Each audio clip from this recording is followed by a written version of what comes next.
ay iti ginagawa talaga natin. Biyaya yung mga panalangin. At ating pag-aaralan nga po, Matthew chapter 6, verse 9. Pagsamahin kayo natin yung English at Tagalog.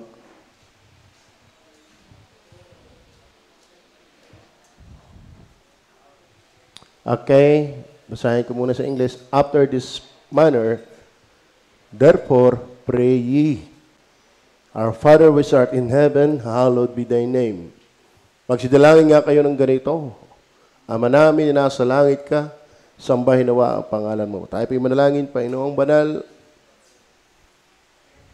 Salamat po sa gabing ito na kami pinagtagumpay mo, Panginoon. Maraming struggles, maraming gawa ang lumang pagkatao, ang kaaway, pero you are more than powerful. Greater is he that is in us than he that is in the world. We are more than conqueror in Christ. Kaya salamat po, Panginoong Hesus, sa kaligtasan higit sa lahat na iyong ibinigay sa amin at kami yung pagpapalain ang dugo ng Panginoong Hesus patuloy lumukob, ang banal na Espiritu ang magturo. Sa pangalan ng Panginoong Hesus. Amen. So, nakapakinig na po tayo ng mga aral tungkol sa panalangin at hindi naman tayo ngayon taon-taon nating tinatalakay ang panalangin at talagang tayo nananalangin. Ang Matthew chapter 6 verse 9 ay part pa rin ng Beatitude. Actually, nagsimula ang Sermon of the Mount sa chapter 5 hanggang chapter 7. Kaya, ang nasa kingdom ay ganito dapat ang asal. Ugali ng nasa loob ng kaharian ni Kristo ay ang manalangin. Kapag labas ka sa kaharian ni Kristo ay nakakatakot. Kasi chapter 5, mapapalad ang mga mapagpakumbabang loob sapagkat kanila ang kaharian ng langit.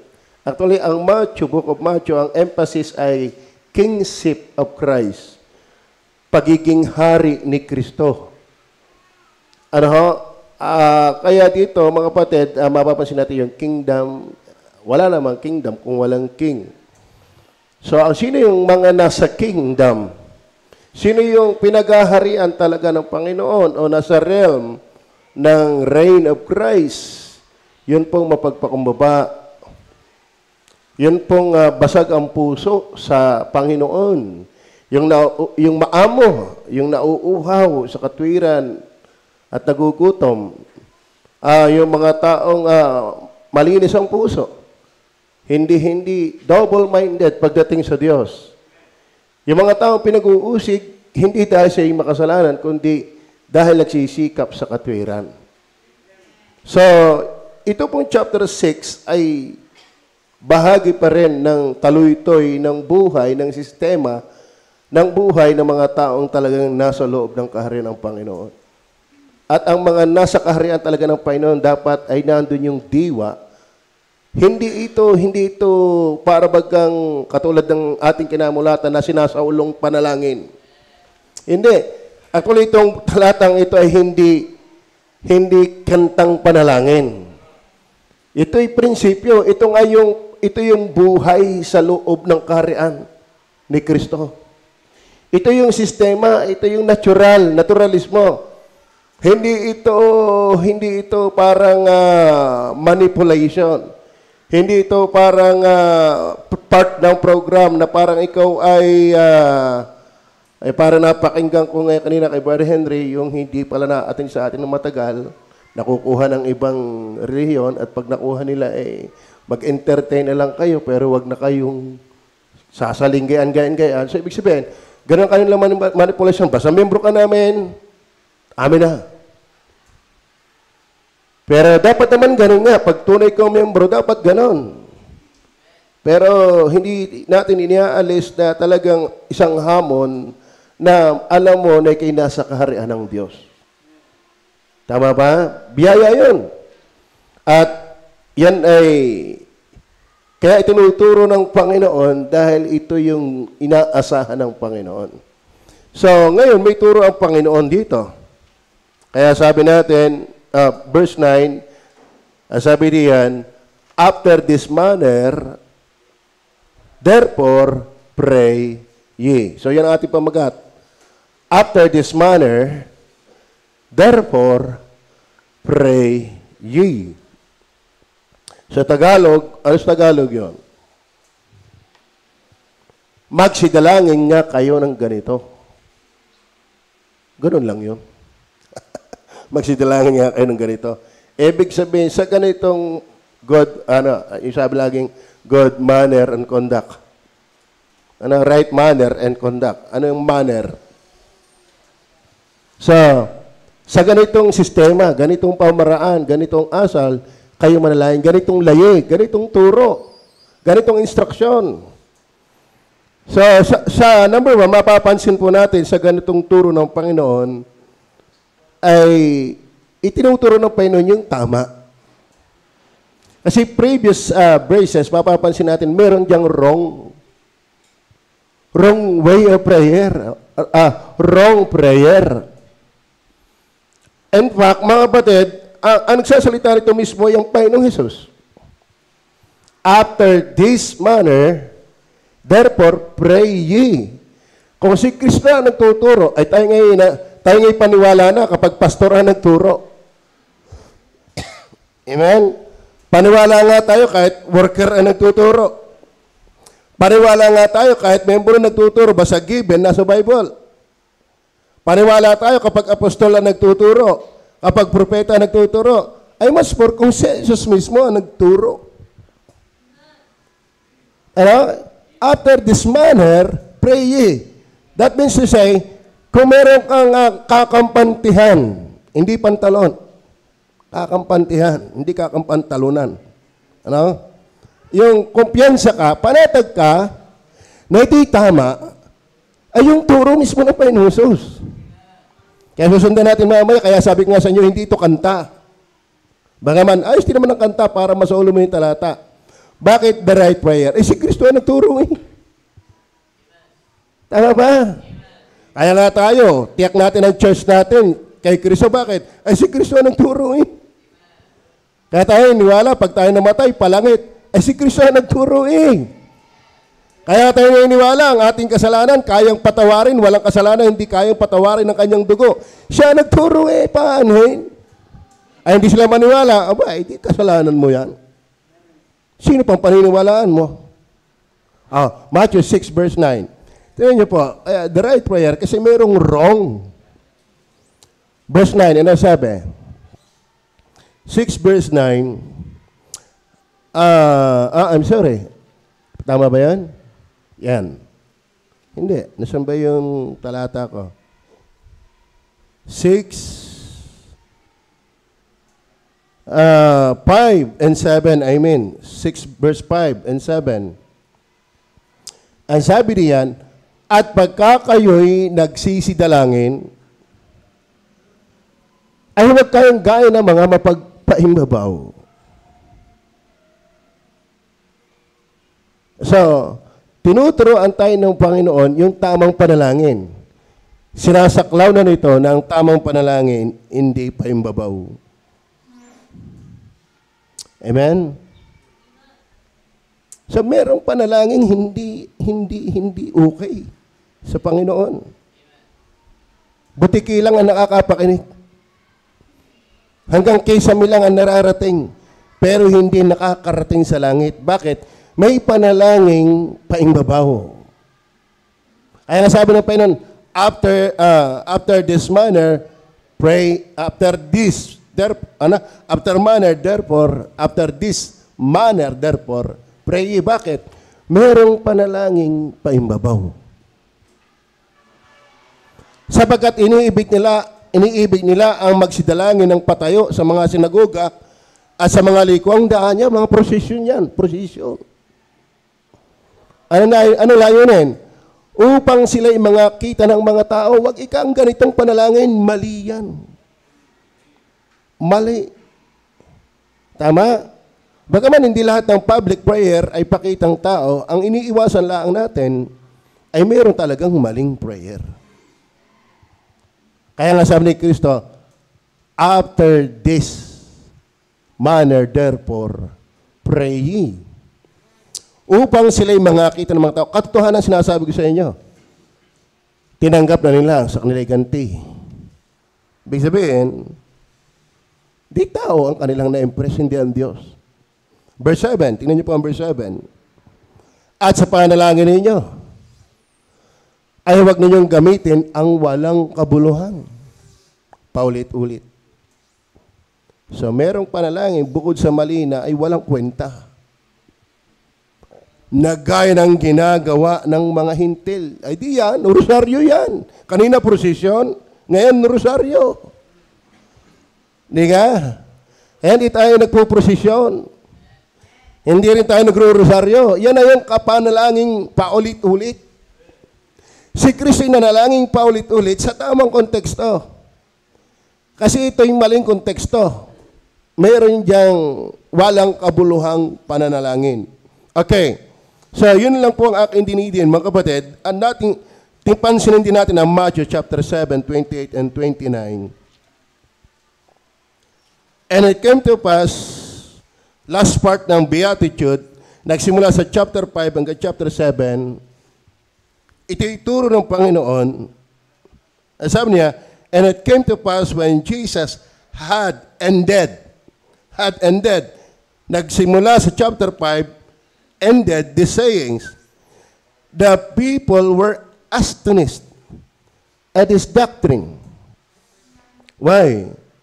For he taught them as one having authority and not as the scribes. Eh mga kapatid, after this manner, therefore pray ye, dahil ang may authority lang na mangaral ng tamang panalangin ay si Jesus. No? Siya lang ang mga pagsasabing tama yan, mali yan, nakalulugod yan sa Diyos, hindi yan nakakalugod sa Diyos. Makakarating yan sa langit, yan ay iba. Tao na magbibigay ganti. Ang Panginoong Diyos lang ang nasa posisyon na.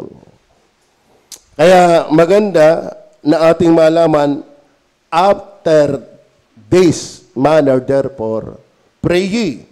At mind you, yun pong authority ito, na tamang panalangin, isa yon ay ibinigay sa church. Kaya part ito ng ipangaral ng Ebanghelyo, hindi lang naman Ebanghelyo, sabi, bautismuhan sila at gawing mga alagad. Kapag ang sino man ay naligtas, hindi lang ang ating trabaho ay maligtas. Ang mga tao. Talaga sabi ng Bible, tuturuan sila, isa sa tuturo dyan, pananalangin. At ang pananalangin tuturo natin ay yung manner na ipinaturo ng Panginoong Hesus. Kaya tayo bilang iglesia, hindi natin ina-adapt ang pananalangin ng ibang mga relihiyon. Tama. Sapagkat ang given authority, binigyan ng authority, siyempre yung kanyang church. At yung kanyang church may mga leader. Kaya mga kapatid, ang tamang church may tamang tagapagturo at yung tagapagturo na yon ay tinuturo ay ang turo ng Panginoon, isa dyan ang panalangin, yun ang ating gawin. Mamaya, titingnan natin yan. Pinapansin lang natin dito yung right prayer. At ang may authority magsabi niyan ay ang Panginoon. Actually, yung magsabing mapalad ang tao, ang may authority lang magsabi niyan ay ang Panginoon. Kung sino yung mapalad? Hindi tao. Anong kinamalaya ng tao para sabihin kang ikay mapalad? Ang nasa authority lang para masabing ikay mapalad ay Panginoong Hesus lang. Hindi yan kayang sabihin ng tao. At kung ang tao man ay nagbibigkas niyan, ang reference na rin ay ang Panginoong Hesus. Pero si Hesus mismo, ang saligan, siya mismo in authority para makapagsabi na ngayong panalangin ay tama. Nang iglesia mo ay tama. Nang kaligtasan mo ay tiyak. na ikaw ay mapalad. Okay, tingnan po natin doon sa Ephesians chapter 2 verse 10 o 20. Salamat po kung kayo po ay na kay Jesus.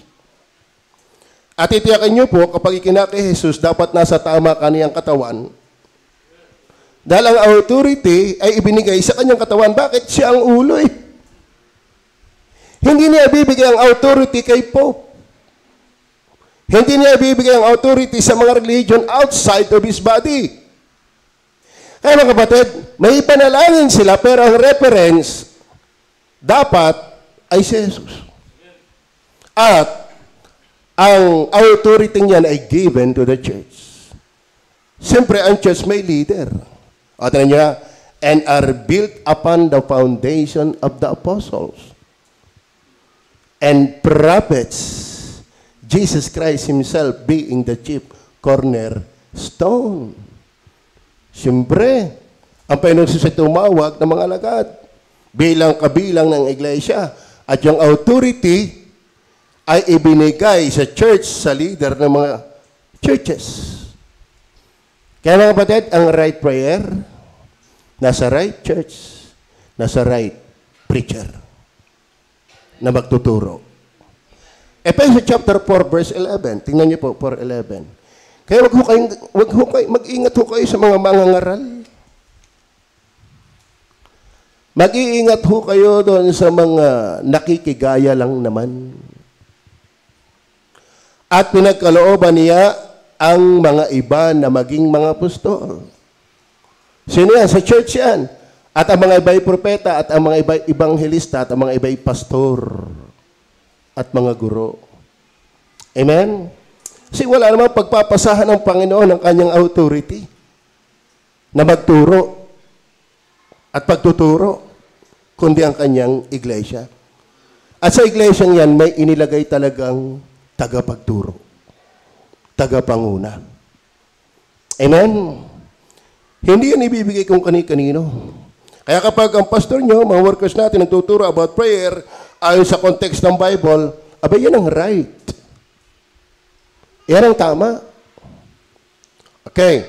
Tingnan pa natin sa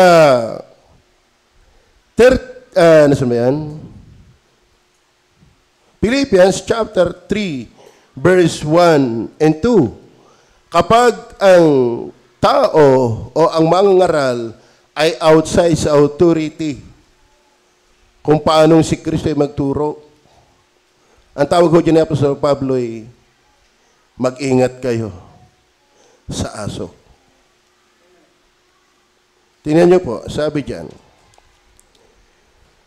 Verse 1 and 2, finally, my brethren, rejoice in the Lord. To write the same things to you, to me indeed is not grievous, but for you it is safe. Beware of dogs.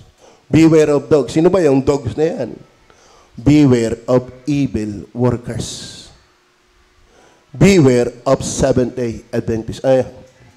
Concession yan eh. Yan ay law. Kaya mga kapatid, hindi mo basta madadampot yung tamang aral pagdating sa panalangin. Yan ay nasa tamang church. Yan ay nasa tamang tagapagturo. At labas sa tamang tagapagturo, mga aso yan. Amen no? So, the right prayer, after this manner, therefore, pray ye. Ang tinuturo lang, yung tinuturo ng Panginoon with authority, yun ang tama. Okay, puntahan natin. Pandalwa. Ito yung content ng mga right prayer. Una, ito ay relational prayer. Hindi natin inaalis yan. Ano? Kaya meron pong walang authority magturo ng tama. Bakit? Ay maraming leader, wala namang kaugnayan kay Kristo. At pag may leader, pati mga tagasunod, followers, maraming walang relasyon sa Diyos. At pagdating ng verse 9, basahin po natin ang verse 9. Ano sabi ng 9? Magsidalangin nga kayo ng ganito. Ama namin. Ayun. Amen? Kasi ang saklaw, ang tatalaban, ang susuutan, kumbaga sa karne, ang matatalban ng masarap na Ricardo, yung mamamarinate ng right teaching, ay yung may relationship with God. Hindi yan na-absorb ng walang relationship with God. Walang right prayer. Pwedeng magandang magsalita. Pwedeng gayahin ang ating salita. Ang ating ang awit, ginagaya na din. Di ka? Nagdadala na din ng Bible. Hanggang panglabas yun, kayang gayahin. Pero hindi talaga yung namamarinate. Hindi talaga napapasok yun. Bakit? Bato yun eh. Bato yun eh.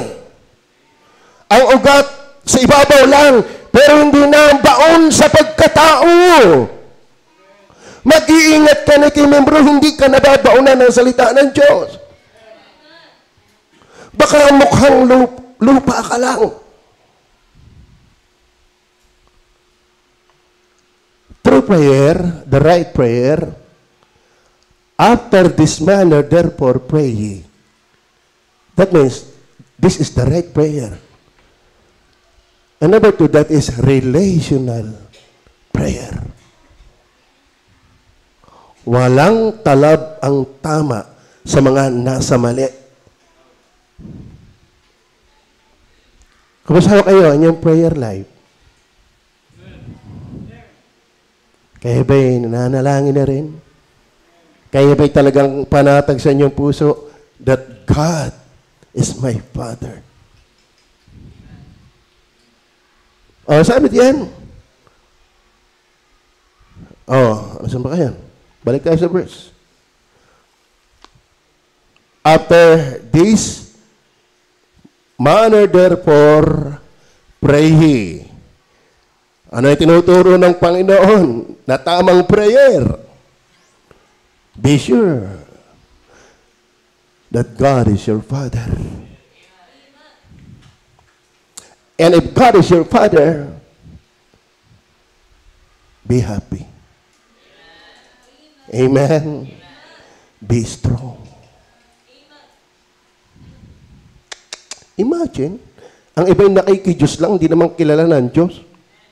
Sabi nga ng isang mangangaral pumunta ng Malacanang at ay ikipagsiksikan doon. Nasaan sa BBM? Nasaan si BBM? Bakit sino ka ba? Kilala ko si BBM. Kilala ko si BBM. Papasukan niyo ako. Yes. Sino ka hindi nakakakilala kay BBM?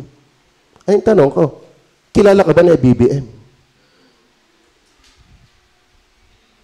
Sino ka hindi nakakakilala sa Diyos? Ayun tanong. Kilala ka ba ng Diyos? Amen. Ang daling magsabing, Diyos ko, Diyos ko. Maraming taong nakikidiyos. Kahit nga ang demonyo nakikidiyos din. Yan tanong. Alam mo ang Diyos. Pero kilala ka ba ng Diyos? Walang hindi nakakakilala kay BBM. Pwede ka na magsisigaw doon, kilala ko si BBM. Pero sa totoo na mga kapatid, ang daming tao doon hindi kilala ni BBM. Amen? Oo, kahit. Kaya nga, may proseso ang paglapit doon eh. Mayroong appointment. At may backer pa. Yung kilala talaga ng yung malapit. Ibig sabihin, meron talagang kilala sa BBM at hindi lahat. Mind you, hindi lahat na nakikidiyos. Talagang kilala na ng Diyos. Kilala ang Diyos. Alam na may Diyos. Pero ang tanong, kilala ka pa ng Diyos? Nahirap manalangin ng Ama namin, yung ituturo ng Diyos Ama namin. Ito sabi na Panginoon, after this manner, therefore, pray ye, our Father in heaven. So, yung right prayer, God must be our Father. Salamat na tayo ay kaya privilege ang maging anak ng Diyos. Amen? Kaya nga sabi ng Panginoon, ang sino mang inilapit sa akin ng Ama, sa anumang paraan ay hindi ko itataboy. O ng anak, sa anumang paraan ay hindi ko itataboy. Abay, biyaya yun. Yung tayo, may access sa pulis. Kita ko pagka may nagdadrive, may mga ano dyan. May mga sisita, may mga tawag dyan. Ang tawag dyan? Checkpoint. Checkpoint. Pagbukas, nakita si Eric. Sige, tuloy na kayo, sir. Bakit? Nakakapagturo din to. Pag nakita si Baron, ay, kayo pala, sir. Parang laking privilege nyo. Kilala ka. Ay, kayo kaya pagbuksan. Pagbukas ng ano? Baka hinahinala ito parang bagong durog. May nahuli dyan. May nasabat na sabo dyan sa alatagtag. Bilyon ang halaga. Ay kung kayo tayo, kaya ayaw na pagbuksan ng jeep, ikaw ba yung may dala ng... Pero ang laking bagay, dahil si Henry ngay kilala na ng pulis, pag binuksan, iba yun. Eh si Eric hindi para ng mga regular lagi nagtuturo doon, minsan lang nakaka-reliebo. Pag nakita yun, abay, kayo pala, sir, tuloy na. Abay, hindi ho lahat ganun sa pulis. Tama? O halimbawa kayo, Jomel, ikaw mag-drive, dumaan ang pulis. Nako, sino ka ga? Pag hindi ka kilala, uusisain ka. Kilala ka ba ng Diyos? That's the right. After this manner, therefore, pray ye. Ano ibig sabihin? Ito yung right prayer. Yung content na yan, mga kapatid, hindi ito under ng 1.10. Number 2, kumbaga, inililinang ko lang yung ibabaw. Ito yung right prayer. Bagaman number 2, relational prayer. Bakit? Sa Matthew din, di tayo aalis sa Matthew rin. Matthew 7:21 hanggang 23, alam naman natin yan eh. Not everyone that saith unto me, Lord, Lord, shall enter into the kingdom of heaven. Malaking privilege talaga yan. Amen? Oh. Yung iba'y mas masipag kaysa sa atin. Sa baba na yan. Basahin mo ang verse 23. Verse 23. And, 22 pala, 22. Many will say unto me in that day, Lord, Lord, have we not prophesied in thy name? And in thy name have cast out devils? And in thy name done many wonderful works? Sa totoo na, matitindi ang anong mga yan, influensya ng mga yan. Tayo nyo, pagka nagkaroon ng medical mission ng Iglesia ni Cristo, ano sinabi na sa atin? Pag nagkaroon ng mga crusade, ang mga 70 Adventists, ang mga saksi ni Jehovah, anong sinabi na sa atin? Tayo nga, hindi pa makasama. Maliit na nga ang gawain natin, hindi pa tayo involved. Kaya mga kapatid, hindi lahat ang nagsasabi sa akin, Panginoon, Panginoon, ay kilala talaga ng Panginoon. Kaya nga sabi na yan, lumayo kayo sa akin. Kaya biyaya yung hindi ka itataboy. Why? Our Father, which is in heaven. That must, prayer is a relational prayer. Not only a right prayer, but relational prayer. Are you sure that God is your Father? Are you sure? Brother Romel, magsaya ka talaga dyan. Magsaya ka dyan. Kalain mo yon. Yung iba yan nagbabaka sakali. Yung iba'y gumagawa ng paraan para laang tanggapin ng Diyos. Pero sabi, lumayo kayo sa akin, kayong manggagawa ng katampalasanan. Hindi nire-recognize ang Ama. Hindi niya kilala. I never knew you.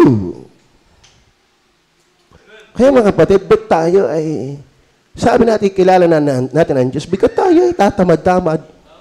Ha? Tinan niyo po yung hindi kilala ang Diyos, na ipagtatabuhan ng Panginoon. Balik tayo sa verse 22. Ito ha. Ito, obvious, sinabi ng 23. Magsilayo kayo sa akin. Magsilayo kayo sa akin. Kaya ang Diyos hindi lang nag-aanyaya, nagtataboy din. Minsan yung ibig napaka-extreme. Kala ang Diyos ay maradamput laang. Hindi ganoon ang Diyos. Ang Diyos ay banal. May prinsipyo yan. Ngayon, ano sabi? At kung magkagaypahay ko sa kanila, kailan may hindi ko kayo. Hindi, yung verse 22. Tingnan mo natin, mga kapatid, ha? But itong mga ito, hindi naman pala kilala na ng Diyos. Hindi pala kilala ng Diyos. Sa Galatia, mayroon talatang, yamang nalalaman natin na kilala na ang Diyos, kilala nyo ang Diyos. Sa madalit sabi, mas masigit bagay, mas kilala na tayo ng Diyos. Bago ba ko saan? Naalala ko lang yung talata sa Galatia. Saan makita ko?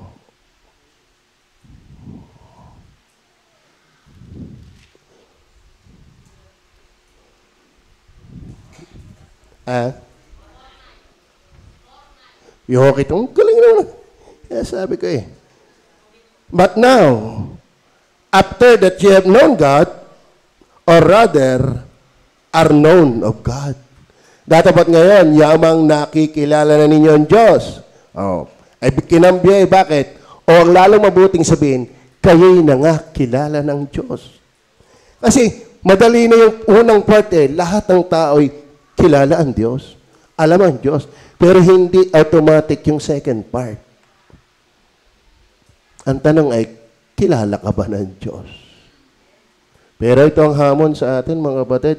Sana makalubog sa ating kaluluwa kung talagang tayo anak ng Diyos. Yung mga hindi anak ng Diyos, active. Are you with me? Tingnan po sabi. Balik tayo. Gusto ko yung Bible ang sumuot sa atin. Panginoon, hindi baga nagpanghula kami sa iyong pangalan. Ano yung panghula dyan? Nangaral. Sa totoo na, mga kapatid, napaka-busy ng Catholic ngayon. Napaka-busy. Napaka-busy ng Iglesia ni Cristo ngayon. Napaka-busy ng Seventh-day Adventist ngayon. Halos ngayon ang mga reliyon, yung kanilang mga nasa staff, leadership, napakasisipag, at saka studios. Kaya noon pa, nare-recognize ni Jesus Christ yan. Nagsisipang hula. Active. Tapos, nagpapalayas ng mga demonyo. Ito ho ang aking napansin sa pagpapalayas ng demonyo. Hindi yan sukat ipagyabang at ipagbida. Dahil ang demonyo'y lumalaya sa pangalan ni Jesus, hindi sa pangalan ng nagpapalayas. Opo. Kaya minsan, nakakalungkot yung bagang laging biyaya lang ng Diyos yan. Kapangyarihan ng pangalan ni Jesus. Eh ano ba? At sa pangalan mo'y nagsigawa kami ng maraming gawa. Hindi lang gawa, maraming gawa. Hindi lang maraming gawa, kundi makapangyarihan. Kumusta tayo, our Father?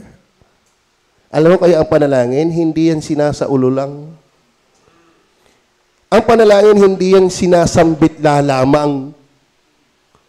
Napapalab sa panalangin yung katotohanan ang Diyos ay tiyak mong Ama. Amen.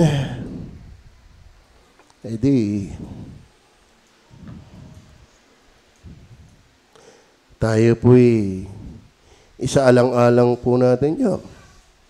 Malaking bagay, kung tiyak mo ikay anak ng Diyos, ay napakalaking bagay na yun. 13:3-16. Ito, alam natin itong context na ito.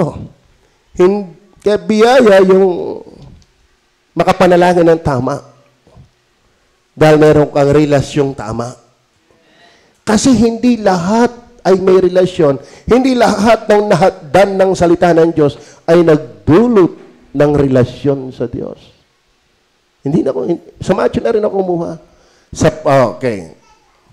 13 verse 1, tingnan nga, 3 hanggang 16. At pinagsalitaan niya sila ng maraming mga bagay sa mga talinghaga na sinasabi narito ang mga hasik ay yumaon upang maghasik. Alam natin yan, di ba? At sa paghahasik niya, ay nangahulog ang ilang binhis tabi ng daan, at dumating ang mga ibon at kinain nila. Mga kapatid, hindi lahat ng nangaral lumubog ang salita ng Diyos. Tatanda natin, Matthew pa rin yan. Tama? Ano ibig sabihin lang, mga kapatid? Yung makapanalangin ka ng tama at yung meron kang claim, you have peace within your hearts that God is your Father. Abay, hindi pala ang salita ng Diyos ay natuka ng ibon sa iyo. Amen? Kasi hanggat ang salita ng Diyos ay hindi namamalagi sa iyo, natutukay ng ibon. At yung parabola yan, kung ating babagtasin, hindi lahat ng napangaralan naging anak ng Diyos. Verse 5, ano sabi dyan? At ang mga iba'y nangahulog sa mga batuhan, na do'y walang sapat na lupa, at pagdakay sumibol. Sapagkat hindi malalim ang lupa, at kung ano lang yung abot ng lupa, ay misay libag lang ang lupa eh. Alam niyo po, maraming relihiyon, superficial talaga. Hanggat ang tao hindi ligtas, superficial lang ang Diyos.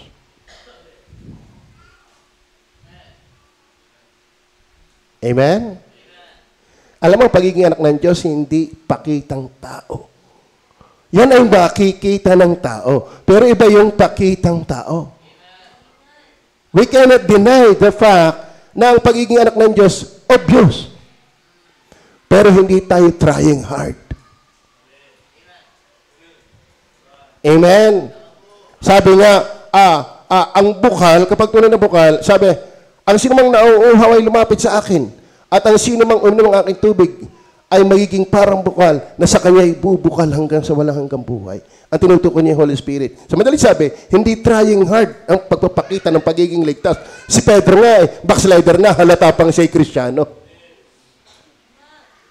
Hindi tayo parang kartistang may numero ang sparring, may numero para sa chess. Point king 4, 9.5, ganyan. Point king 6, may numero. Hindi, tayo ay natural. Ang tunay na anak ng Diyos, sadyang makikitang anak ng Diyos. Hindi lang sa panahon ay kayo malakas, maging sa panahon ay kayo mahina, halata pa rin ikaw ay anak ng Diyos. Amen? At pagsikat ng araw ay nangainitan. At dahil sa walang lugat ay nangatuyo. Kita mo yan. Sa pag-aaral po, yan ay hindi safe. Verse 7. At ang mga iba'y nangahulog sa mga dawagan, hindi rin ho yan ligtas. At nagsilaki ang mga dawag at ininis ang mga yaon. Verse 8. At ang iba'y nangahulog sa mabuting lupa, out of 4 recipient or receiver ng seed, ay hindi lahat nag-work out. Hindi lahat nagkaroon ng magandang outcome. Yan lamang. Number 8. Kaya biyaya yung claim mo, God, the God of the Bible, the God of heaven is my Father. Bakit? Hindi lahat. Ay nga sabi ng Matthew 7:21, hindi ang nagsasabi sa akin. Hindi lahat nagsasabi. Ang Panginoon mayaman sa patunay niyan. Kaya sa Matthew chapter 13, tuloy pa natin, verse 9. Nandiyo pa ba kayo? At ang may mga pakinig ay makinig. Bakit niya sinasabi yan? Kasi hindi lahat ng tainga nakakapakinig. Bakit? Hindi lahat naman ng taong may tainga ay anak ng Diyos. Pwede lang mapakinggan, ang ganda ng tono mo. Yung pa masama, wala pang tono na pakinggan. No? Pwede lang ma-attract sila sa magandang building natin, pero iba yung spiritual attraction. Iba yung spiritual appreciation. Tayo, pag nakapakinig, napapa-amen tayo. Tama ba? Nag-a-agree tayo, natutuwa tayo. Yung iba, kung alam ko lang, ako hindi nakaka-attend din eh. Bakit? Kaya biyaya. May Bible yan. Kaya minsan nakakahiyang sabihin, tama ho ba? Hindi ka sasabihin, tama ho ba? Bible nga yan. Verse 10. Bakit ang may pakinig ay may pakinig? Hindi naman lahat ng nakikinig ay nakakapakinig nga. Iba yung spiritual ears and physical ears. Maganda, nagsama ang physical at spiritual ears. Parang mata, merong physical eyes, meron ding spiritual eyes. At nagsilapit ang mga alagad at sinabi nila sa kanya, bakit mo ka pinagsasalitaan sa mga talinghaga? Sabi ng Panginoon, ano pakialam mo? Verse 11, ano sabi dyan? At sumagot siya at sinabi sa kanila, tingnan niyo ha. Sa inyo'y ipinagkaloob ang mga kaalam ng mga hiwaga ng kaharian ng langit. Biyaya yung ama mo, ang Diyos. Mga kapatid, biyaya yun. Tayo minsan, paano? Lagi nang napapahinggan mo tayo din eh. Pero yung katulad mga nag-solvener dito, mag-solven, mas na-appreciate talaga nilang biyaya ang nakakaintindi. Akala natin kasi lahat ng tao ang daling mag-get yung bakit kasi Enrile, at saka yung si Mendoza, Atty. Mendoza, abogado ni Erap, nung inililitis. Ay aminin ko po, kahit ako yung sikat na attorney, talaga ako pagdating sa Bible, ako'y bubo. Huwag niyo sasabihin sa akin, pag matalino ang secular, matalino din spiritual. Ang maganda magsama, matalino ang spiritual, matalino ang secular. Ako'y parehong wala nun. Nakakaintindi lang ng kaunti. At sumagot siya at sinabi sa kanila, sa inyo'y pinagkaloob. Kayo ba'y pinagkalooban din? Kaya sabi niya, ang may pakinig ay makinig. Bakit? Hindi lahat nga pwedeng makaintindi ng napapakinggan. Kaya yung Our Father which art in heaven, biyaya yun. Biyaya yun. Kala nyo ka basta mo lang babasahin lang yon. Linangin mo yun, biyaya yun. Bakit hindi nga ang lahat na nagsasabi, Panginoon, Panginoon, isa Panginoon nga. Hindi lahat ng nataniman ng binhi tumubo. At hindi lahat ng nakakapakinig na tainga ay nakakaunawa. Sa inyo ipinagkaloob ang mga makaalam na mga hiwaga ng kaharian ng langit. Datapwat hindi ipinagkaloob sa kanila. Eleksyon talaga. Amen. Oo, kalain mo yun. Kaya kayo, kung kayo nakakaintindi, hindi kayo magpasalamat ka sa Diyos. Kaya kung tutusin mga kapatid, mas masigla tayo sa mga kulto dapat. Di ka? Naku, mga kapatid, ating namang balik-balikan ang ating relasyon sa Diyos. Napakalaking biyaya niyan. Kaya nga alam natin, pag nag-rapture, hindi lahat dala eh. Doon pa lang sa katotohanan yon. Pag nag-rapture, may iwan. Di ibig sabihin, napakapalad mo na ang Diyos ay iyong Ama. Bless yun! Ay kaya kayo mayaman kung ikaw na may iwan. Ayan, ang ganda nun. Ay sabi nga ng Bible, iyon na ang buong mundo. Kung hindi ka naman ligtas, walang kwenta. O bakit malungkot ang Ama? Ang Ama mo ay Diyos. Nadaan lagi ako dyan sa may Pag-asa ba yun? Yung magandang bahay dyan. Sino nga ang bahay doon? Ang ganda eh. Pagka kami ni Eric magkasama may nakatira ka dyan. Wala ho, katulong. Kita mo yan. Yung nga, iba katulong lang. Nag-i-enjoy, katulong lang. Para yung prodigal son, nung si ngaling-ngaling ng matuksong kumain ng darak. Kaya mga kapatid, mahirap talaga lumayo sa Diyos. Ang magiging kalibre natin, darak lang. Kaya huwag kayo lang. Napakabuti ng Diyos sa atin. Kahit tayo may pagsubok, kahit tayo may pagkakamali, tuloy lang. Kung talagang anak ka ng Diyos, magpatuloy ka lang. Wala naman sa atin hindi nangihina. Wala naman sa atin hindi natatapilok. Pero yung lalayuan mo ang Ama, naku, kakain ka ng darak. Lulustayin mo ang iyong buhay sa walang kabuluhan.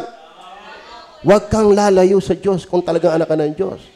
Ngayon, nung siya'y matauhan na, pambihira, ako'y aagawan ko pa ang baboy. Samantalang sa bahay na aking ama, ang daming katulong, nakakatulog ng masarap, nakakakain ng masarap. Abi, ako'y babalik na. At sasabihin ko, Ama, ako'y nagkasala sa langit. Hindi na ako karapat-dapat tawaging anak. Nakaisip bumalik. Ang akala pinupunto ito mga kapatid, bakit yung hindi lihito mong anak ay masaya? Bakit yung lihito mong, sa totoo na, kapag hindi anak, nag-enjoy sila sa buhay nila eh. Minsan daig pa tayo mga tunay na anak ng Diyos eh, parang sila pa masaya. Dapat tayo ang masaya, matibay, matatag, magpatuloy. Bakit?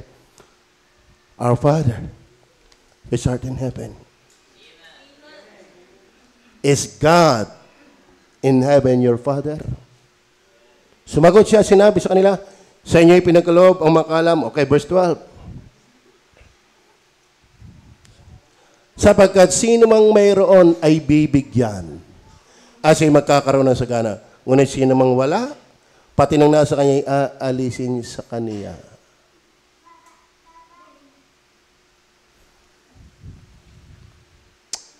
Hindi lahat ay binigyan ng karapatan. Kaya isang araw, yung kanilang parang quitis. Alam mo, maraming individual, quitis lang yan. Shhh! Pero sa dulo, boo! Tayo, hanggang walang hanggan ang sirit. Alam mo, yung kunwaring init, aalisin din yun. Hindi naman tunay yun. Kumbaga yung binhi, natanim sa batuhan, tutukain lang ng ibon yun, aalisin yun. Then verse 13. Ano yan? Kaya sila'y pinagsasalitaan ko sa mga talinghaga sapagkat nagsistingin ay hindi sila makakakita at nangakikinig ay hindi sila makakarinig, di hindi sila makakaunawa. Tanin niyo ha, ako yung minsan yung nagbulay dyan. Bet ang Diyos, parang sa kontekstong yan, itinatago sa talinghaga ang aral. Una, dahil ito'y bulag nga sila, ay bulag na nga, itatago mo pa. So, ibig sabihin, hindi talaga lahat gusto niyang, alam mo na. Amen? Amen?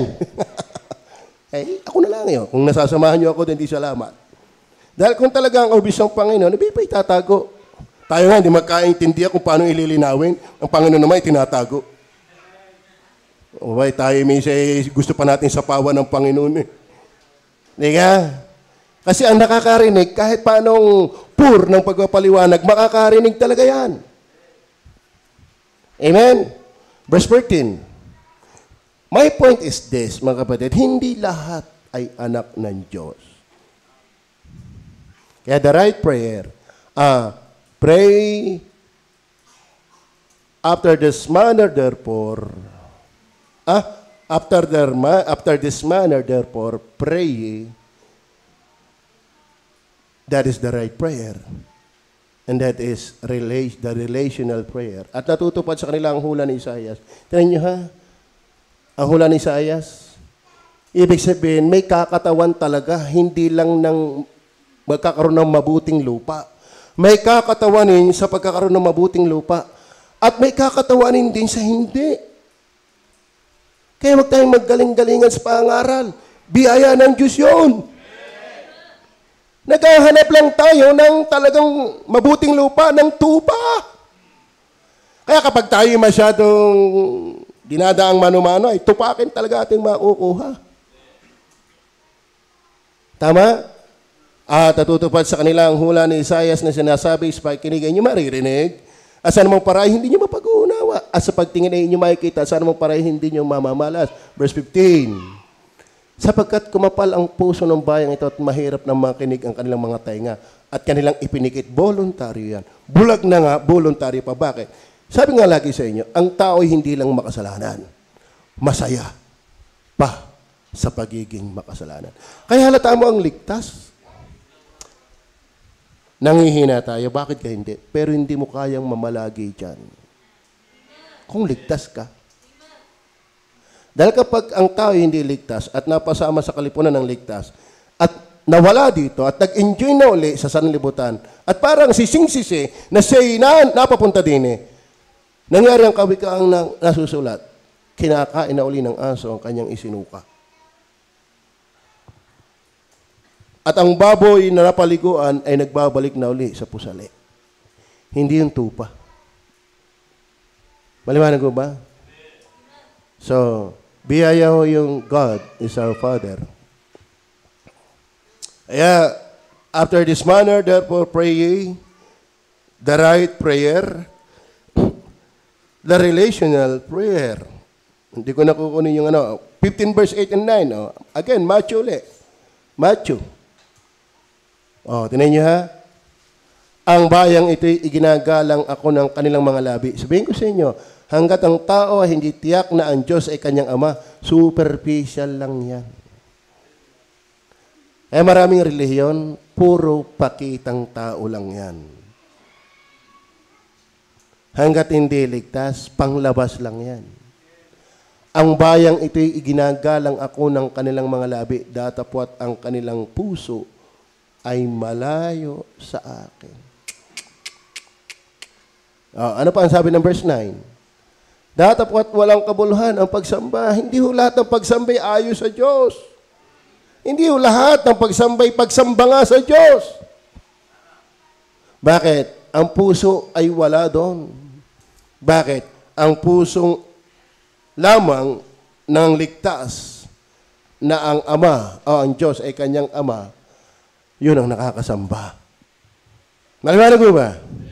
So, una, the right prayer, after this manner, therefore, pray ye, that is the right prayer. Yung manner na yan.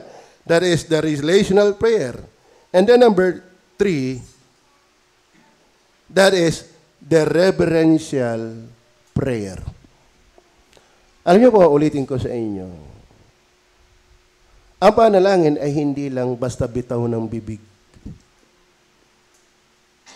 Hindi lang yan basta sa ulo, Ama namin, sumasalangit ka, sambahin ang ngalan mo. Ganun.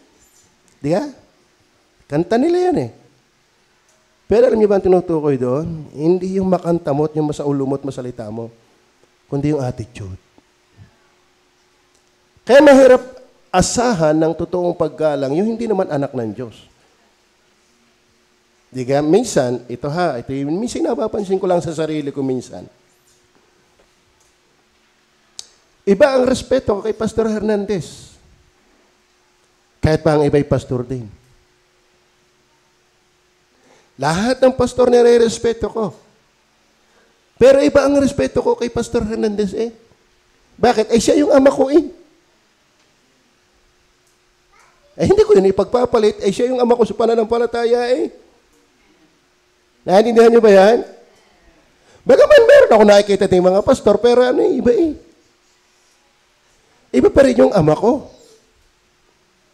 So, mas naibibigay ko kay Pastor Hernandez yung mas maraming paggalang kaysa sa iba. Bakit? Siya yung ama ko eh. May ibibigay natin talaga yung paggalang sa Diyos kung talagang siya yung ama. At literally sa ama, iginagalang ang ama. Kaya ba may mga ama? Alam nga namang mas ginagalang nyo pa yung kapitbahay. May mahirap yun. Si Jimwell, mas ginagalang pa ang mga worker na lalaki kaysa akin. Abay, mahirap yun. Tama ba? Sana mas ginagalang ninyo ang ama kaysa inyong boss. Mas ginagalang ninyo ang ama sa langit kaysa inyong ama sa lupa. Tama ba? Tingnan po natin. 6 verse 9 and 10. Then niyo po sabi, after this manner, therefore pray ye, our Father which art in heaven, hallowed be thy name.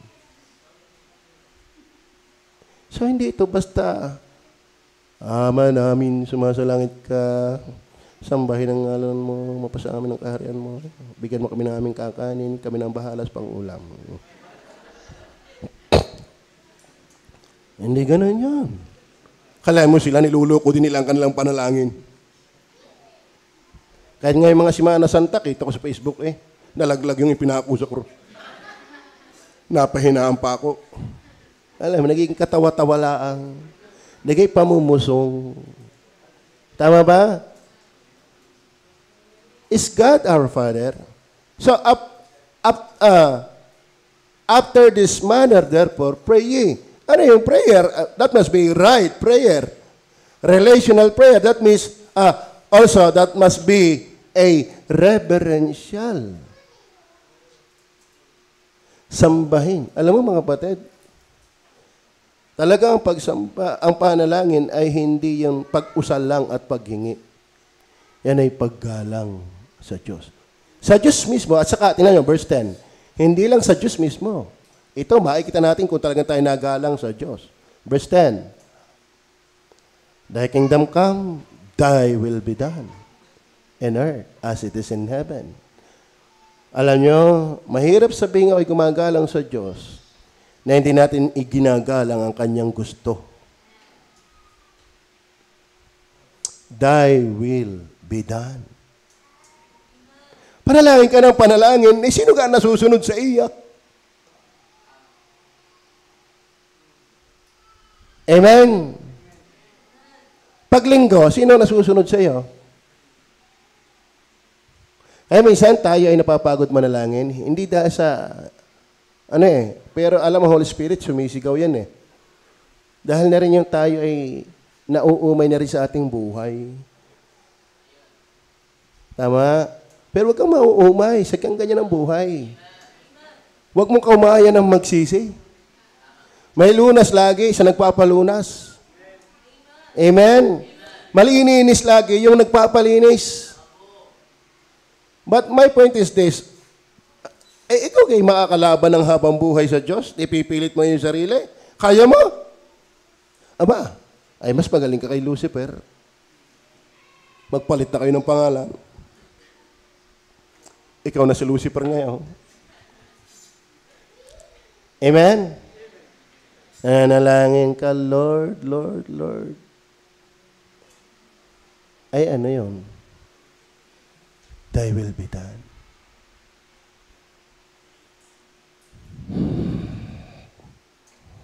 Amen. That is reverential prayer. Babanalin, iibahin ng Diyos. Kaya mahalaga yung verse 12 and 14. Tingnan niyo po verse 12 and 14.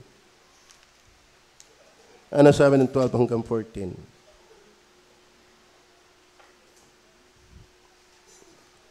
And forgive us our debt, as we forgive our debtors. And lead us not into temptation, but deliver us from evil. For thine is the kingdom, and the power, and the glory forever. Amen. For if ye forgive men their trespasses, your heavenly Father will also forgive you. Part of our reverence to God, us, always, cleansing, forgiveness. Kasi madumi tayo. Amen? Sana, ito, napaka-practical na mga illustration eh. Kapag ginagalang mo yung tatay, nasusugo ka ng iyong tatay. Mahirap naman yung ginagala mo tatay mo, hindi ka humasugo ng tatay mo. At kung maaari, masaya kang nasusugo ng iyong tatay. Tama ba? Masaya ba kayong kayo nandito ngayon? Talaga. Amen. Ang hirap minsan ng pastor, lagi nang pupuk-pukin pa para umatin doon. Alam mo, mahina pa ba ang Holy Spirit sa ating puso para tayo ay ama natin ang Diyos, di ka? Amen. Pasalamat kayo, may nagpapaalaala lagi sa atin. At hindi madali yung paalaalang yan. Alam nyo madali yan. Hallowed be thy name, thy kingdom come. Kung paano nasusunod ang Diyos sa langit, gayon din sa lupa. Mga kapatid, ang Panginoon ay sinusunod ng mga anghel. Sana sinusunod din siya ng church. Kayo ba nagpipray? Nanalangin ba kayo? Right prayer, relational prayer, reverential prayer. Dapat mga kapatid, ang kalooban natin ay ginagalang natin. Tayo panalangin ng pagpalain. Lord, pagpalain mo ko, pagpalain mo ko, pagpalain mo ko. Yan, tanong, nasunod ka ga? Nasunod ka ga? Alam mo ang mga anak, kahit hindi humingi, masunurin lang, yan ay bibigyan. Yung nga tamad, nabibigyan pa, di lalo na yung masunurin. Hindi natin kayang ipakita at patunayan na we give our respect to God if we are disobedient to Him. Kaya nga, thy will be done. Sa tithes nyo ho ba, nasusunod pa ang Diyos? Amen. Sa 10% nyo ho ba, nasusunod pa ang Diyos? Gustong-gusto natin pagpalain. Paano ka pagpapalain? Hindi ka nga nagbibigay. Paano ka haani? Wala ka namang itinatanim. That is the law of nature. Aani ka dahil nagtanim ka. Huwag kang umasa na aani na wala ka namang tanim. Gusto mo makapagbunga ng kaluluwa, wala ka namang inaakay. Gusto mo matuto sa Word of God, di ka naman nagbabasa. Hindi automatic yan. Kaya kayo nakalaki ng ganyan ang inyong katawan, automatic no. Kaya malaki na ang katawan nyo, marami na kayong nakain. Amen? Maliwanag mo baga? Reverential. Alam mo, hindi lagi yung nakagayaan. Ano, lagi may, parang dinomer yung kilos, magalang ito. Pero suwael naman, hindi yun. Hanggang panglabas lang ang paggalang, but in reality, hindi naluha sa kasalanan, hindi yung totoo. Thy will be done. Is that clear? Maliwanag ba yun? Ang Bible ba, nasusunod pa sa atin? Nababasa pa ba natin ito? Kapag nakagawa ka ng mali, ano pangangatawanan mo na habang buhay? Iyak. Magsisi. Hindi tayo uubra sa Diyos. Hindi natin kayang mabuhay na laging sarili natin ang gusto. Hindi. Kahit nga unbeliever, hindi tatagal na matigas ang ulo. Ay, ikaw pa kayang ligtas? Hindi. So, okay, tingnan na lang po natin yun. Nakita na po nawa natin yun, mga kapatid. Tingnan nyo po yung reverential part. Alam na po natin yung Malakay. Malakay. Chapter 1, verse 8. Ano sabi doon? At pagka kayo nangagahandog ng bulag na pinakahain, di kasamaan, at pagka kayo maghahandog ng unspoken, at may sakit, di kasamaan, iharap mo nga sa iyong tagapamahala, kalulugdan ka ba niya? Walang respect yun, ang ibig sabihin ng Panginoon. Ibig sabihin nila, Our Father who art in heaven, thy kingdom come, thy will be done. That is a prayer with reverence. Kaya mga kapatid, pag tayo sasamba, huwag kang tutulog-tulog. Yan ay hindi paggalang. Sa totoo na po. Amen? Sa teacher mo kaya, gawin yan. Sa teacher mo. Ikaw kaya honor? Pare, ang taas ng grade na rin. Pare, grade 1 hanggang grade 6 sandalog. Pag napasandal ay tulog. Naintindihan nyo ba yan? Naintindihan nyo ba yan? Para patunayan pa natin, Romans chapter 12, verse 1. 12 verse 1. Tayo, our Father, ang Ama ay titled sa honor. Pag Father, titled sa honor. Pray ka ng pray. Ginagalang ba natin siya? Mga batid, wag ho tayong maniwalang tayo uubra na hindi tayo nasunod. Dayaya ni Satanas. Yung ibang ang nasunod na hindi karaka-raka agad ay nagbubum. Ay di lalo namang ikaw hindi nasunod, walang mangyayari yan. At kung may mangyayari yan, si Satanas, nagpapatpala sa iyo. Bakit? Para tuluyan ka ng lumayo sa Diyos. Kaya nga mga kapatid, ipinamamanhid ko sa inyo, alang-alang sa mga kahabagan ng Diyos, na inyong iharap ang inyong mga katawan na isang haing tulog. Buhay, masigla. Panalangin ka ng panalangin, tapos ikaw naman ay hindi nga buhay. Hindi ka masigla. Kaya nga manalangin para sumigla. Ano pa? Banal. Kaya mga kapatid, paano tayo magiging meaningful ang prayer kung tayo nabubuhay sa kasalanan? Iba po yung lagi kong alam niyo naman yun. Hindi ko na kailangang ulit-ulitin. Iba yung natitilabsikan kaysa naglulugami sa putik. Mga kapatid, huwag niyong iisiping uubra tayo na nabubuhay tayo sa kasalanan. Bakit? Nakaya-aya sa Diyos. Ibig sabihin, hindi talaga tayo kaaya-aya. Ay ba salitang kaaya-aya? Maraming magandang babae dito. Tingin ng lalaki, kaaya-aya. Ay yung babae, naaya-aya ka, ay ikaw. Ang lalaking are, kakaalibarbar. Amen. Ang mga babae, kaaya-aya. Ang lalaki, nakakaalibarbar.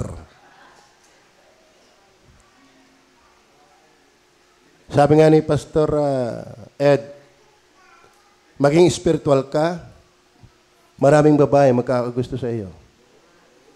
Mga magulang pa ang magre-reto sa iyo. Abi kayo, ayaw pa niya. Maiting malang niya, pero yung, ang budhi naman niya ay puti. Pag kayo spiritual na, pogi ka eh. Pero pagka pogi mo, ikaw naman na yan, nabubuhay sa kasalanan, hindi ka rin inuunor. Amen. Kaya mga babae, hindi puro pugi ang titingnan. Tanungin mo kung nagtatights. Tanungin mo kung nagsisikap ibahagi ang ebanghelyo. Tingnan mo kung linggo maghapon na simba. Bakit? Hindi hulampungan ang buhay pag-aasawa, puro lampungan. Hindi puro honeymoon. Yan minsan may tanghaling tapat. At minsan may mga unos. Akala nyo gayon lang yun? Hindi. Naku po, Maria Jose. Ako na magsasabi sa inyo. Di ka? Kaya makinig kayo sa pastor nyo. Sa Bible na sinasabi ng pastor. Kaya magandang makuha may matured. Kahit walang pera, masaya. Amen? Kahit na pag-iiwanan ng karir ng mundo, okay lang, kontento kay Kristo. Pero lahat ng hinanap sa iyo, pati tangos ang ilong, ngayon ang gagawa eh. Ano ba, gastos na 1 milyon, tumilos lang. Bibili ko na ng bigas yun. Kaya mga kapatid, naintindihan nyo ba yan? Kaya mga kapatid, ang pananalangin, after this manner, therefore, sa ganitong manner, sa ganitong prinsipyo, sa ganitong pamamaraan, dapat tayo marunong magbigay ng mataas na pagtingin sa Diyos sa kanyang kalooban. Pag sinabi ng Diyos, pag unbeliever, what? Amen? Pumugi na yan. Yumaman na yan. Pag hindi yan anak ng Diyos, ay di anak ni Satanas. Tama ba yan? Pastor, walang pogi sa simbahan eh. At least maputi ang budhi. Amen. Hahanap ka pa ng pogi. Yung iba, napakakalami, ang taas-taas ng standard eh. Ayaw mo nang manalamin. Naghahanap ng prinsesa, hindi man prinsipe. Di ka? Kaya kayo din, mga magulang, Kung ang manligaw sa inyong anak ay unano, pati ilong ay unano rin.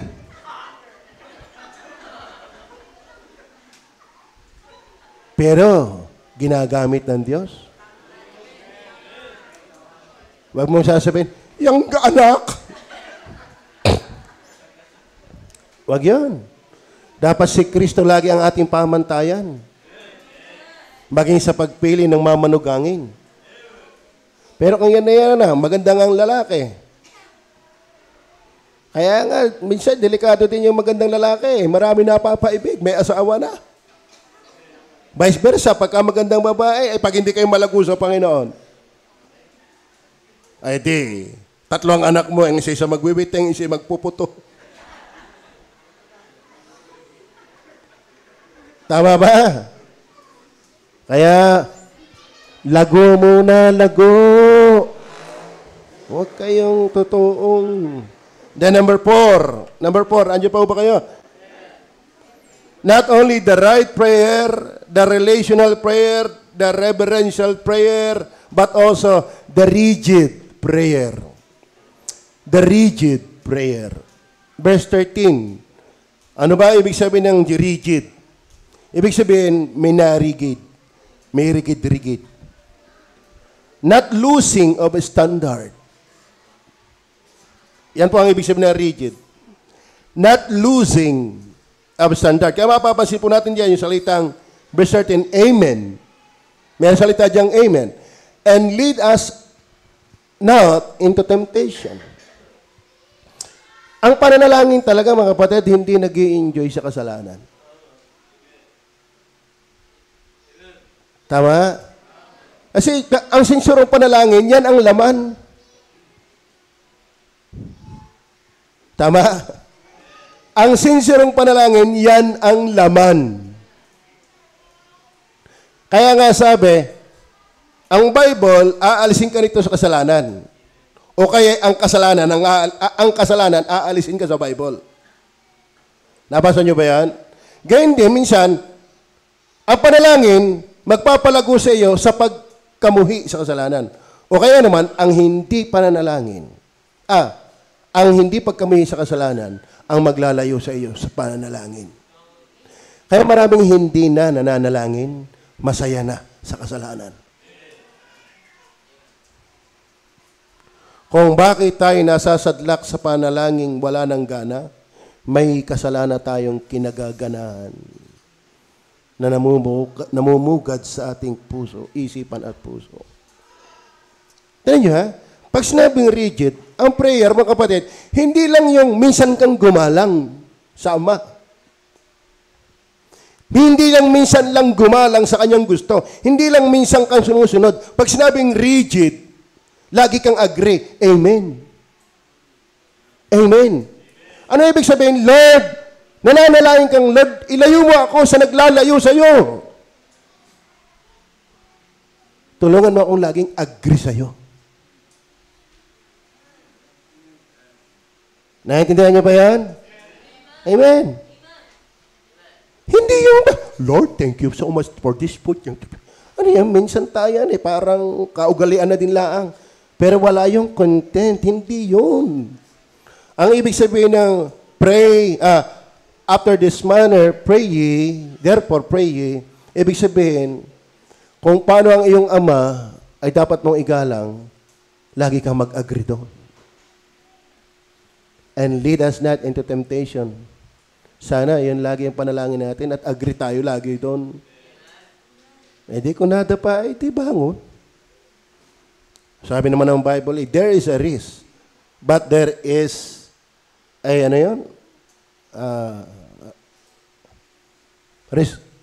restoration.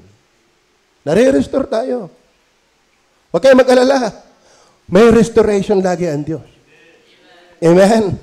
And lead us not unto temptation, but deliver us from evil. That must be our rigid spirit in prayer. For thine is the kingdom, and the power, and the glory forever. Mga kapatid, dapat talaga nakikita natin ang rigid sa atin na ang Diyos ay hindi nagbabago na kanyang kaharian. ng kanyang kapangyarihan, ng kanyang kaluwalhatian. Dapat laging matibas, hindi tayo naglulus doon. Hindi pagkalinggo lang magalang sa Diyos. Iba nga, wala pang galang eh. Are you with me? Pag sinabing rigid, not losing of standard. Pag sinabing amen, to be firm, secure, to be true. Kaya mga kapatid, nais ko pong sabihin uli, prayer is not just an utterance, but in prayer, agreeing to who God is growing. Tayo po sa panalangin, ang ating pag-ayon sa Kanya'y lumalago. Hindi tayo kaayon lang ng Diyos pag linggo. Pag Miyerkules. Ay paano pag Lunes hanggang Sabado? Hindi tayo kaayon lang ng Diyos pagkita ng pastor.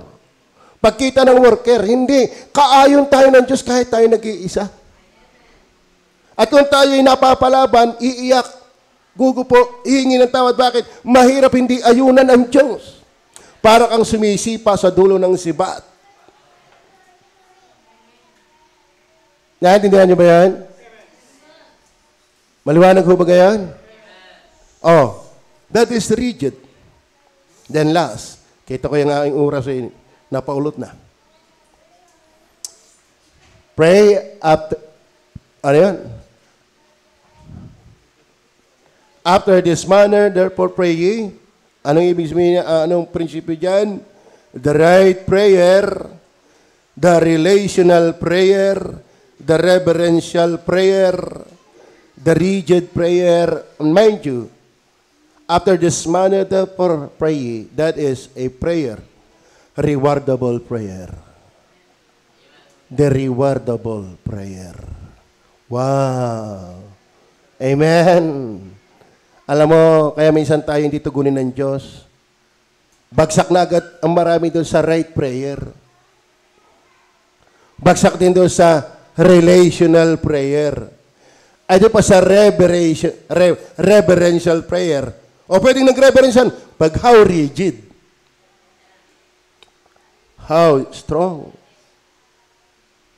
Sana tayo mga kapatid nalago. Amen. Sa panalangin, Lord, suyo naman, ilayo mo ako sa kasalanan. Lord, patawarin niyo po. Lord, sa iyo pala ang kaharian, kapangyarihan at kalawalhatian. Lord, sana lagi kong maibigay talaga sa iyo yun. Huwag akong mag-attempt ng akin yon. Then finally, kapag ganon, rewardable prayer. Verse 11 and 9b. Di ka sa 9b, siya'y ating Ama. Tama?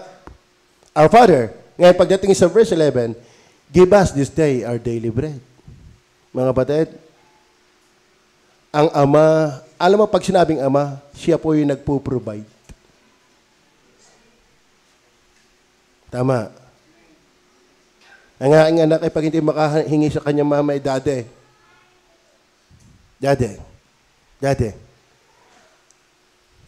Kayo ba yung iniwala na kapag tayo ay masunurin sa Diyos, lalong hindi tayo pababayaan ng Panginoon? Tinapay lang. Amen? Ay tayo minsan nakakalungkot sa hilira, sa lista, sa sistema, sa manner na turo ng Panginoon. Yan ang nasa unahan eh. Hindi yan ang inilagay sa unahan. Hindi sabi, manalangin kayo, bigyan mo kami tinapay. Hindi, agad yan ang una. Kasi mukhang tiyan ka eh. Mukhang pagkain ka eh. Actually, pang ilan lang yan sa lista. Hindi yan pang una.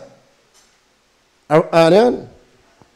Our Father who art in heaven, hallowed be thy name. Thy kingdom come, thy will be done.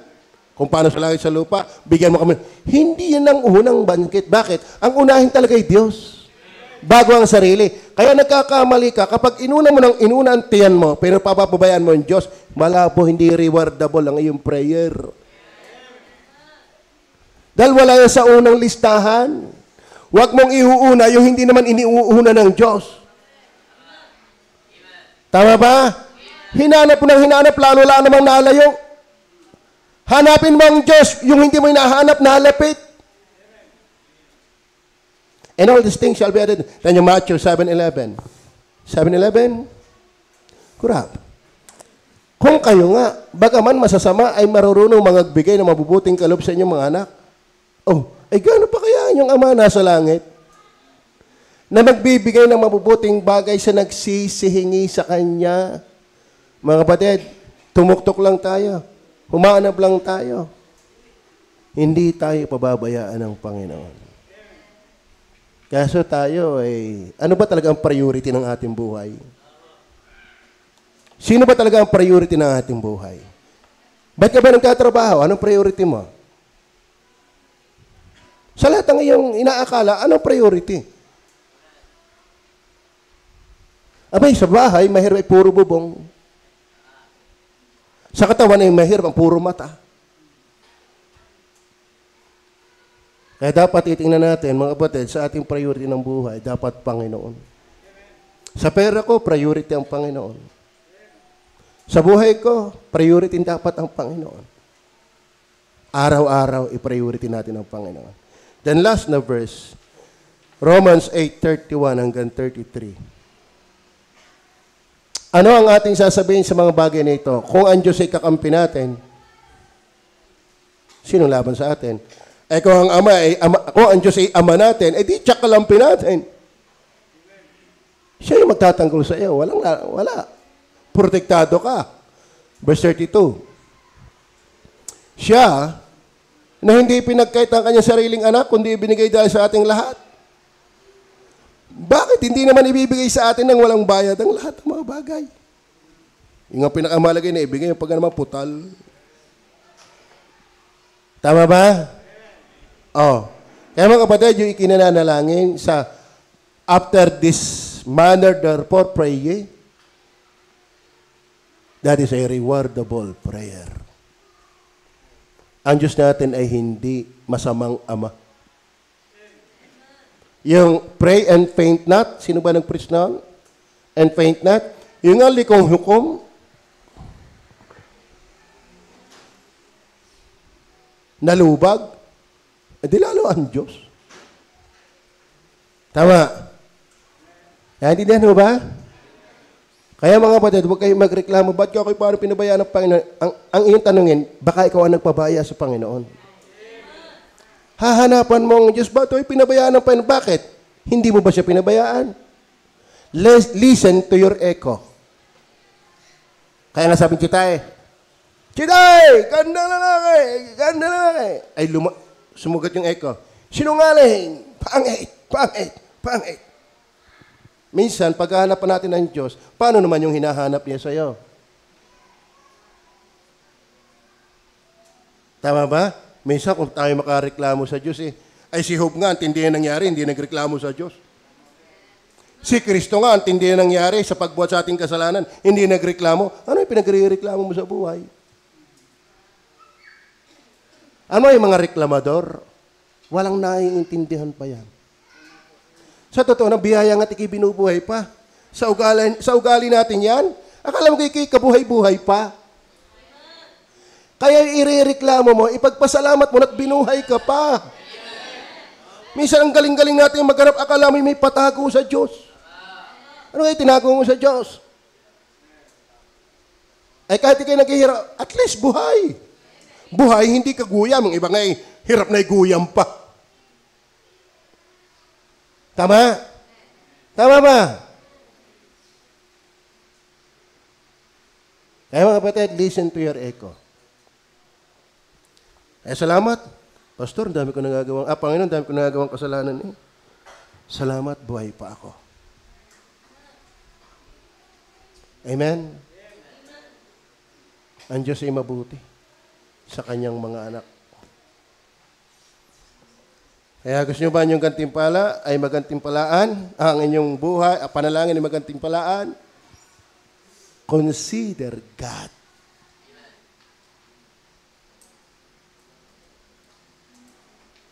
Sabi manalangin, Panginoon Diyos sa langit,